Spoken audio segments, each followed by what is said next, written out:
Welcome to Blake Street Banter, where one of us knows what the word banter means. The other two are just along for the ride. Tyler, say what's up. What up? What up?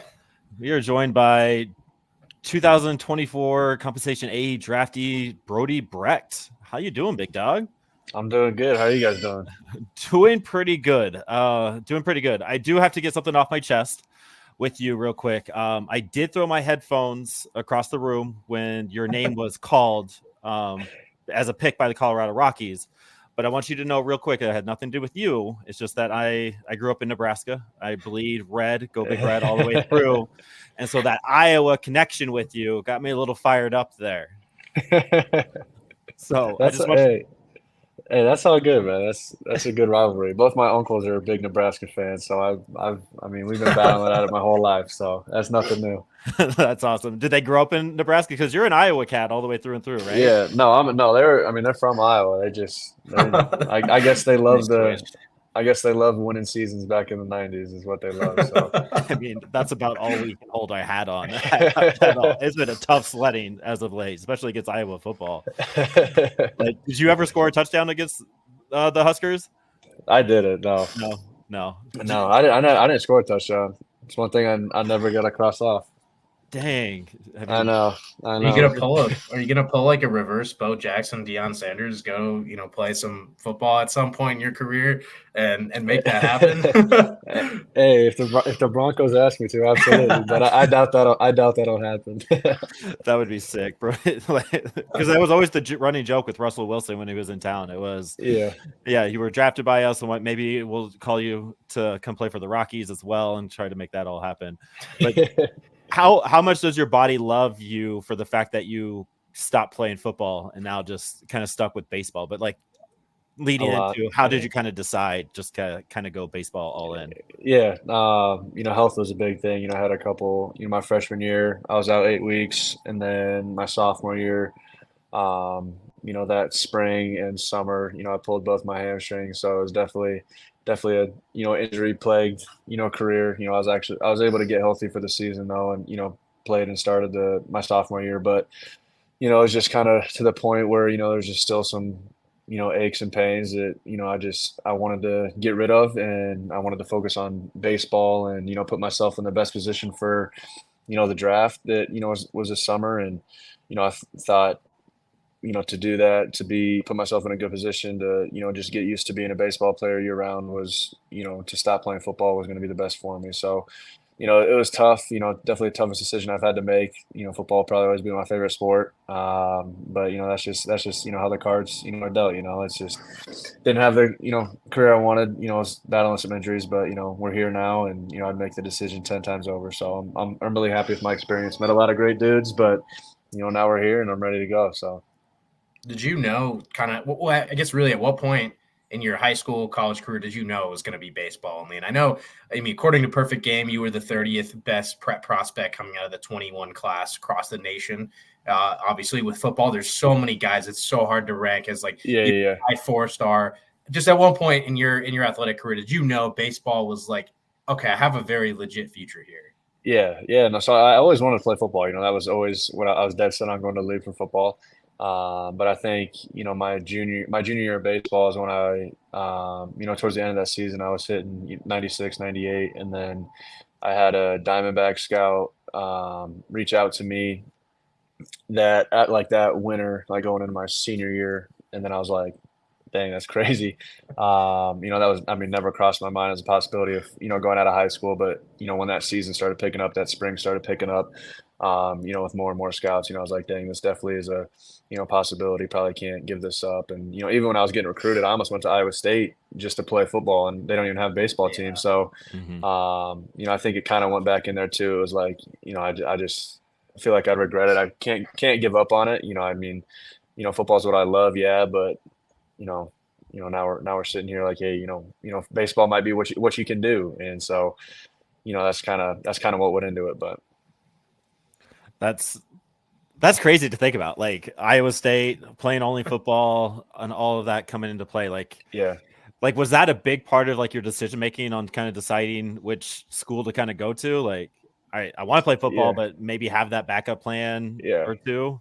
Yeah, no, I honestly like was just trying to like I like took baseball out of it and I was like, all right, where do I want to go play football? And for me that was Iowa State, and I loved Iowa was my favorite team growing up, so I always wanted to play there. But Iowa State, for receivers, I was like, I'm a big receiver. They've had success with Lazard, with Butler, with some of these guys. So I was like, maybe going there would be the best thing for me. But when I really like sat down and like talked to my family about it, it was like, look, one, you've been an Iowa fan your whole life. It's always been your dream to go there. And then number two, you can play baseball there as well.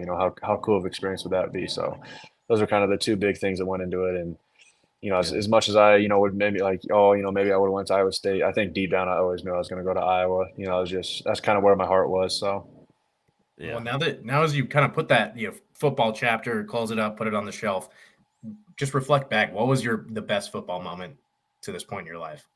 My freshman year, we beat Penn State at home. That was trying to think. I think we were ranked second, and we were ranked third, and they were fifth, or something like that. And it was a night game or afternoon game at Kinnick, and everybody thought we were going to lose, and we beat them, and because we were down most of the game, and then we ran like a reverse, like naked throwback. Is kind of what we called it, and Spencer threw it to Nico for a touchdown, and that kind of all the momentum after that kind of went our way, and that was definitely one of the coolest experiences. Everybody rushed the field, like that was awesome. So that was definitely probably my favorite. But it's honestly not even like the games. It's more so just like the locker room. Just like being out there with the guys in the summer and in the spring, like doing like the workouts and stuff with each other. Like that's really what you remember. So. Yeah. We hear that a lot from the guys. And one more college question: how hard was it to be a two-sport athlete in college? Like I hear some of the schedules from these athletes, and it's just insane for the one. Like I can only imagine like having two going. Yeah, it's no joke. I'd always played multiple sports going. Like I was always baseball, basketball, football, track. So I was always busy. But when you get to D1 Power 5 program like that's a different level. You got two programs that want you exclusively, for themselves, right? And so you're trying to communicate with, where you're supposed to be, in the fall, I'm on football scholarship. So like they just want me, fully football. And then in the spring, I'm trying to make a name for myself in football. So I'm doing the football workouts in the morning. We got baseball practice in the afternoon. So it was definitely a lot, like I said, the body definitely, took its toll, but for me, like I just love, like the grind is something that I love, and like, doing something that other people aren't doing is, I like doing that. Like I like, trying to defy the odds and, do something that's tough. Like I love doing that and proving people wrong. So, for me, I loved it. Yes. Was it tough? Yes. But for me, it was, a once in a lifetime opportunity that, I'll never forget. So. And just kind of another day in the ballpark for you, so to speak. And that's a nice little segue here, because on draft night, you just tweeted the word "good" when you were drafted by Noah here. Yeah. And honestly, like it got me fired up. Like again, I was I'm salty, right? But like I saw you send that, and I'm just like, all right, let's go run through a wall right now. But like, was that the saltiness coming out of that? Like, 'cause you were kind of projected going first roundish, so to speak, and then you fell to the Rockies, which we're stoked about, and I'm excited to have you in the organization doing your thing. But like, is that kind of what that was all about? Yeah. Well, I actually tweeted it after the first round got over, and I tweeted out and I said good. And for me, like I don't know if you guys know who like Jocko Willenick is, how you pronounce his last name, but like his motto is always good. And no matter what happens, all right, you don't go first round, good. You go to Colorado, good. Like it's like for me, it's like how using everything to advantage, like to my advantage to like fuel like just the fire in me. Like I've always played with a chip on my shoulder, but now like that chip's getting even bigger. And for me, like faith's the biggest part of my life. And so I got drafted to Colorado. I was like, obviously, pitchers are always like, oh, you can't go to Colorado, you can't pitch or whatever. And the way I look at it was just like, God's put me here, to prove how great I can be, to prove how great that I know I am. And so, for me, that was, really big for me to like, all right, let's go prove everybody wrong. Like, we're going to Colorado. Good. Let's go show people what's up. So, I mean, I love it. I think it's a good organization, for me to be in, and, I'm ready to bring, everything I got to the org. So yeah, no matter what happens, I'm, good. So I'm getting fired up right now talking about it. So. I am too. I got a little goosebumps going. You mentioned, Aaron, like being ready to run through a wall. Like having that explained, now I'm fully ready. Like I could go do anything right now. So you gotta think in that perspective. Yeah. No, it is. I mean, yeah. I mean, I was definitely like, for me, draft night honestly wasn't like, I was pissed the whole night, and it really didn't. I wasn't really happy like until like Tuesday, and but. I mean, when I look back on it now, it's like everything happens for a reason. God's got a plan. Like, let's go do this thing. I've met, I've been hanging out with some great guys here that, I now consider, brothers for life. And, we've only been here for 3 weeks. So, I'm having a lot of fun, and I'm really excited to be here. So on the topic of what you're coming into this Rockies organization, you're coming from Iowa. And from my experience, Iowa has been at the forefront of baseball analytics in the college scene. Yeah. So how's that experience shaped you, and do you think that that's going to be really beneficial as you start your pro career? Yeah, I mean, we got like you said, I think we probably got the best analytical team in the country. We got almost more analysts than we do players on the team. Like it's crazy how big they're into it. And I think for me, like just knowing how all my stuff moves and plays, like I think that's a really big advantage. Using like being experienced or being exposed to TrackMan and Edgertronic and all this stuff that a lot of guys have never heard of or never used. I think is really good to like already kind of have that heads up, and just I don't know. I think it's really good. I think we. I've learned a lot, just pitch grips and movement and, spin rates and all this stuff. Like, I think I've really been, blessed to, know all these metrics that are used nowadays. And, I mean, the game every year is getting more and more analytical. So I think it's definitely, beneficial for, me to have been experienced that. So. Yeah. And I don't know, are you in Arizona right now? I am. Yeah.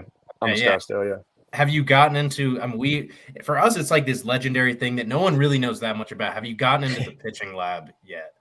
I haven't, no. I don't think I will until I'm throwing bullpens, but I'm excited to see it. They said they just built it like a, $5 or $8 million like facility or lab. So I'm excited to see it. I haven't seen it yet, but I'm excited to get to work in it. So. Okay. When you do get started, what is your arsenal? What do you change into your arsenal? Andrew's got a question here. Are you thinking about adding a splitter? Have you had that discussion? What are you kind of thinking? Yeah. I mean, the splitter, I think, really came along the last 6 weeks of the season. I think that's when I was throwing it, about 13-14% of the time, so it was actually a legit third pitch for me. Yeah. I used to only throw it against lefties, if I had them 0-2. And like twice a game, like that was it. And so, for me, being able to throw it against lefties and righties, and getting like, chase swing and miss on it was really big the last 6 weeks. So, I definitely think it's going to be, beneficial to have at the, next level, especially in Denver. Everybody's, stuff kind of, the altitude changes stuff. And, we talked about that in, our pitcher meeting. And so, I said altitude matters, but attitude matters more. So, that fired me up there too. So, I think my stuff can play there. I think it's just, getting more consistency with everything, and, definitely getting more, I think the slider's there. I just think the splitter, we just need to get more consistent with, more consistent movement on it and everything. But yeah, no, I'm excited. And I got to put you on the spot here. Would you agree with the statement that your slider was the best breaking ball in the 2024 draft? Would you agree with that? Yes. I mean, I think it works for me. That's sure. Yeah. I mean, have you ever seen anyone throw a breaking ball kind of in the same mold as you? Like, did you find inspiration for that, or is that just the natural way that you've been throwing that thing and it just works? Yeah, that's just kind of been, I mean, that's just the natural way I've thrown it. I really didn't watch a lot of baseball growing up, and, it was always football. But I mean, yeah, I've just always thrown it like that. Like that's the one pitch that I really have not changed at all since like my sophomore year of high school. Like it's just kind of stuck with me, and it's worked. So we just been keeping it, and, you don't need to fix something if it's not broke. So we'll just keep pounding away at that. So. Dude, I would love that. Like just holding on something so fantastic for that long. That sounds great. Like, do you ever look at your slider like watching film or like when you throw it and just go, damn, like that was insane. No, I have so like the mental performance coach I work with, he like makes like a mind movie is what he calls it. So I have like a 3.5 minute video of me just punching a bunch of dudes out with my slider. So it's nice. That would be fun to watch. Getting those highlights going there. That would be sick. So a lot of people are in the chat here saying Spokane. We need you up in Spokane, red, white, and blue. Get some Indian gear. We saw that you were assigned to the ACL today on the rosters page. I guess what can you kind of share about where you are and what kind of the rest of the season kind of looks for you as far as being on the field goes? Yeah. So like we were talking earlier, like I got my first bullpen on the 14th. And then I got a few more after that. So we're just trying to get ramped up, just trying to build up smartly. Will I be in Spokane? Maybe not. We're just trying to, be smart with everything, make sure I'm progressing, the right way and make sure my body's, 100%, ready, moving good, feeling good before I go anywhere and pitch in a game. But it's definitely a possibility. Is it going to be low A, high A? I don't know, but I'm ready to, just get back on the mound. I feel like this, what we've been doing is, for me, like I'm, go. So slowing things down has been, definitely an adjustment. But yeah, we got, Penn in, a week and a half. So I'm excited to, start throwing again, high intent, and then, see where we go from there. But yeah, that's kind of where we're at right now. Yeah, taking it easy. And we don't see the Rockies like pushing guys that as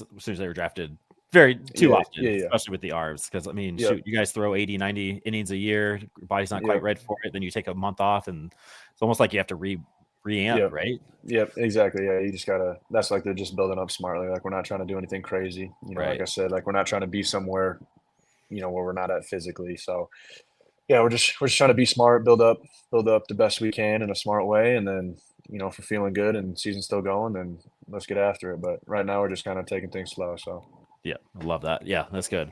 All right, we're at our 15-minute mark, so I won't take up too much of your time here. My favorite question to ask when we have these guys on is you get to be completely 100% selfish when you answer this question. But what is your favorite all-time baseball moment for you? Like the best, just the best moment on a ball field.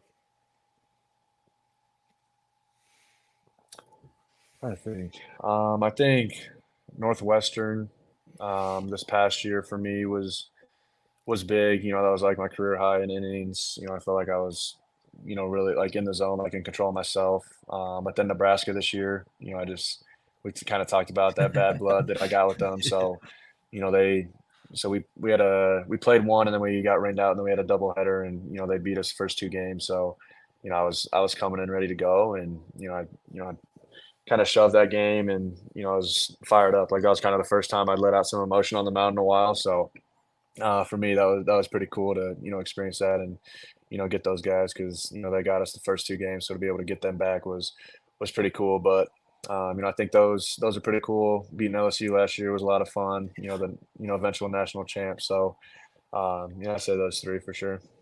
Yeah, that's a good little list that you have there. Yeah.